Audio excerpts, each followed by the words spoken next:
Friend, কি বিপদটাই না হলো দেখো।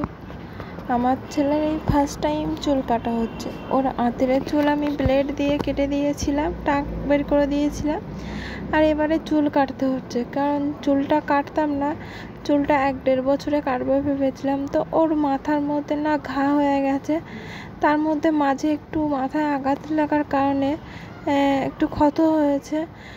সেই কারণে চুলটা কেটে দেওয়া হচ্ছে, যাতে মাথার ভিতরে কি মানে কি ঘাটা হয়েছে কিনা, কি কতটা ক্ষত হয়েছে বা দাগ টাগগুলো দেখতে পাই কিনা, তার জন্য চুলগুলো কেটে দিচ্ছি।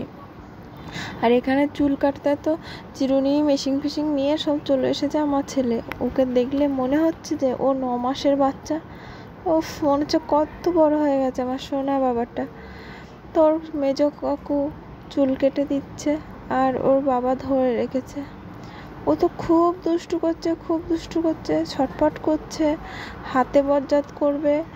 এদিকে মেশিনে আওয়াজ হচ্ছে, মেশিনটা ধরবে। ও কি করবে বুঝে পাচ্ছে না। এবার সামনে আমরা সবাই বসেছিলাম, ওর পিপি, ওর ঠাম্মি, ওর ছোট দিদি, আমি বসেছিলাম। আমাদের দিকে তাকিয়ে আছে, তাই না হলে না এদিকে ওদিকে তাকাচ্ছে, মেশিনটা ধরার চেষ্টা করছে। উফ বাবা, কি দুষ্টুটাই না করছে। তো যাই হোক, বাচ্চাদের মাথার মধ্যে সবার যাদের বাচ্চা আছে তাদেরকে বলছি সবাই খেয়াল রাখবে যে বাচ্চাদের মাথার ভিতরে কোনো রকম বীজগুনি বেরিয়েছে কি না, বা তেলের একটা কাঠ থাকে সেটা বসে যায় না, ওগুলো খেয়াল করো। আমার বাচ্চার তো বসেছিল, আমি খেয়াল করেছিলাম, বাট চুলটা অনেকটা হওয়ার কারণে আরও বেশি হয়ে গেছে। তো দেখো, চুল কাটতে কাটতে হাঁপিয়ে গেছে, সবাই বসে পড়েছে, আমার ছেলেও বসে পড়েছে। তো ভাবছিল এবার মনে হয় বসে একটু ভালো কাটবে, না কিছুতেই না, ভালোভাবে বসছেই না। ওই দেখো, কিছু কিছু জায়গায় তো টাকলা হয়ে যাচ্ছে। কি করবে, অত ছটফট করলে চুল কাটা যায় বলো তো? তাও আস্তে আস্তে বসে বসে কাটতে হবে, কারণ বাচ্চা তো, আর বাচ্চাদের চুল কাটতে গেলে খুবই অসুবিধা। আর সেলুনেতে নিয়ে গেলে ওরা তো আর বুঝে বুঝে কাটবে না, তার কারণে আর সেলুনেতে নিয়ে যাওয়া হয়নি। আর আমার খুবই ভয় লাগে, কারণ আগের বার টাক করেছিলাম আমি, তখন ও ছোট্ট ছিল, আমি টাক করিয়ে দিয়েছিলাম, তখন ও 4 থেকে 4.5 মাস বয়স হবে। কারণ আমার বাচ্চা আমার কারোর উপরে ছাড়তে ঠিকঠাক ভরসা হয় না, মনে হয় কী হবে, কি হয়ে গেল, এমনটাই ভাবি আর কি। তো আমরা সবাই মিলেই খেলা দেওয়ার চেষ্টা করছি, ও কিছুতেই মানছে না। তাহলে সেলুনেতে নিয়ে গেলে কি করতো বলো তো? তো ওর মেজো কাকা আস্তে আস্তে দিচ্ছে, তার মধ্যে ও হাসছে, দেখো কি দুষ্টু করছে। উফ বাবা, আর পাচ্ছি না। তো যাই হোক, তোমরা আশীর্বাদ করো আমার বাচ্চা যেন সুস্থ থাকে, ভালো থাকে, ভালোভাবে মানুষের মতো মানুষ হয়। এইটা তোমাদের কাছে অনুরোধ রইল। ও সুস্থ থাক, ভালো থাক, এটাই তো চাইবো। আর তোমরাও আশা করি তাই চাও। তাহলে আমার বাচ্চার জন্য ভগবানের কাছে প্রার্থনা করো, ও যেন সবসময় সুস্থ স্বাভাবিক থাকে। আর ওর কিছু হলে সত্যি আমার তো ভালো লাগে না, মনটা খুবই খারাপ হয়। দিনটা যে কীভাবে কেটে যায় তোমাদের কি বলবো। তারপরে একটা কথা বলি, যে মাথার মধ্যে ধাক্কা লাগলো, হসপিটালে নিয়ে যাব ভাবলাম, তো নিয়ে যেতে পারছি না, কারণ ফুলবাগান এমার্জেন্সি খোলা আছে, আউটডোর খোলা নেই। কারণ আরজি করার এই ঘটনাটার জন্য সব হসপিটাল বন্ধ, তার জন্য খুবই প্রবলেম হচ্ছে। আমরা চাই ভগবানের কাছে যে মেয়েটার জন্য এত প্রবলেম হচ্ছে, তার আত্মার জন্য শান্তি পাই, আর শান্তি কামনা করি আমরা সবাই। আমি তো করছি শান্তি কামনা, তো তোমরাও করো, ও যেন ওপরে গিয়ে ভালো থাকে, সুস্থ থাকে, আর ভালোভাবে বিচারটা যেন পায়, এটাই আর কি। তো জানি না ও ভালোভাবে বিচারটা পাবে কিনা, বা আদৌ ওর বিচারটা ঠিকঠাক হবে কিনা, সেটাও জানি না।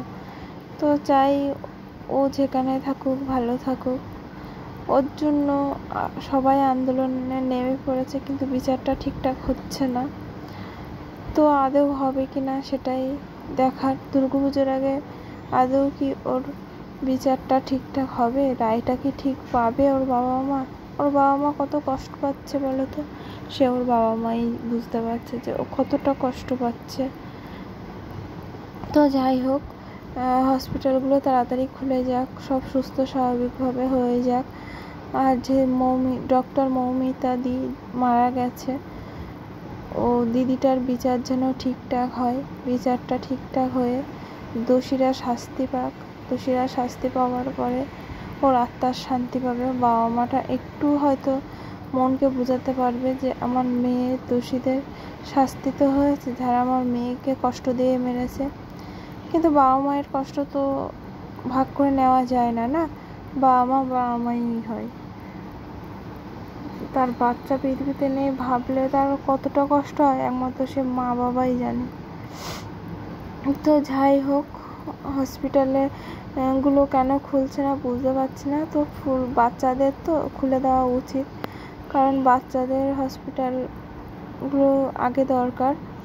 তো যাই হোক, আউটডোর খোলা নেই, এমার্জেন্সি খোলা আছে। তো একবার নিয়ে যাব ভাবছি, কারণ ওর মাথায় 2বার আঘাত লেগেছে। সামনে ওপরে প্লাইয়ের গুঁতো লেগে রক্ত বেরিয়ে গেছিলো, আর পেছনে পড়ে গেছে। ওর মাথাটা একবার রিপোর্ট করাতে হবে, করিয়ে দেখতে হবে যে ওর মাথাটা ঠিকঠাক আছে কিনা। ঠাকুর যেন ওকে সুস্থ রাখে, ভালো রাখে, এই কামনা করি। আশা করি তোমরাও আমার ছেলের জন্য ভগবানের কাছে প্রার্থনা করবে ও আশীর্বাদ করো, ও যেন সুস্থ স্বাভাবিক থাকে, ভালো থাকে। আর ওর চুল কাটা দেখে তো পাগল হয়ে যাচ্ছি আমি। আর খুব কিউট লাগছে ওকে, এবার পুরো টাকলা হয়ে গেছে, পুরো টাক বের করেই ফেলেছে। আর ও চাচ্ছে দেখো কেমন করে, কারণ আমরা সবাই সামনে বসেছিলাম তো তার জন্য হাসছে, আবার ছটপট করছে। ও চুলগুলো ধরবে, কারণ ওর বজ্জাত করার জন্য হাতে কিছু চাই। ওর ঠাম্মি এখানে বসে আছে, দাদা দাদা করছে।